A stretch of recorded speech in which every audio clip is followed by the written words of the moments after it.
Maliba TV jabarani filɛbagaw aw bisimila aw kunnafoni sentelima ale sanfɛ. Minisiri min ka baara bɛnnen don Mali ale ni jamana wɛrɛ cɛ k'u ye ɲɛnabɔ ma Abdoulaye Diop ale ye kumaɲɔgɔnya tɛmɛ ani Mamadou Sow cɛ n'ale ye Croix Rouge ale ɲɛmɔgɔ ye Afrique jamana ale kɔnɔna la min kɛra ka bɛn alamisa ma uti kalo tile 20 san 2026 sigi kun bɛ tali kɛ Mamadou Sow ale ka lajɛli kan Mali jamana ale kɔnɔna la lakanako ale ni sɔrɔko fo ka se kɛnɛyako ma.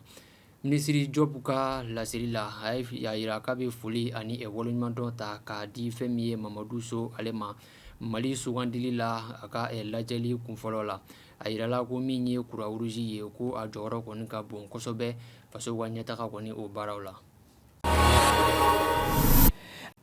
Kunnafoni wɛrɛ nasira fɛ Maliden maa 162 minnu tun bɛ Algérie jamana o kan olu kɔni seginna ka na Mali kɔni o kɔnɔna la ka sabu kɛ gɛlɛya dɔw sɔrɔli ye Algérie jamana kan dagayɔrɔko ni sɔrɔko fo ka se baarako gɛlɛya kɔni o ma u kunbɛnna fɛn min ye minisiri min ka baara bɛnnen don Maliden minnu bɛ bɔ jamana kan ka taa jamana wɛrɛ la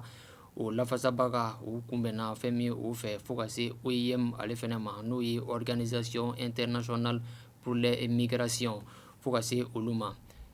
ka bɛn alamisa ma uti kalo tile 20 san 2026 aéroport international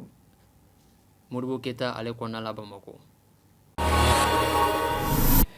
O b'a to an bɛ don jamana ale kɔkan kunnafoniw la an bɛ taa Cameroun jamana kuntigi Paul Biya n'ale tun bɛ tile 73 taama na ka taa Suisse jamana kɔni o kan ka d'a kan hakili lafiya ale ni fɛn min ye kɛnɛyako o bɛ se ka sabati cogo min na Paul Biya ale ye mun ye Paul Biya ye n'ale ye Cameroun jamana kuntigi ye a seginna ka na Yaoundé kɔni dugu o kɔnɔna la ka bɛn alamisa ma uti kalo tile 20 san 2026. Kunnafoni kuncɛla an bɛ taa Kigali symposium minnu ka baara bɛnnen don jiko ale ni kuranko o ɲɛnabɔli ma Afrique jamana kurukara bɛɛ la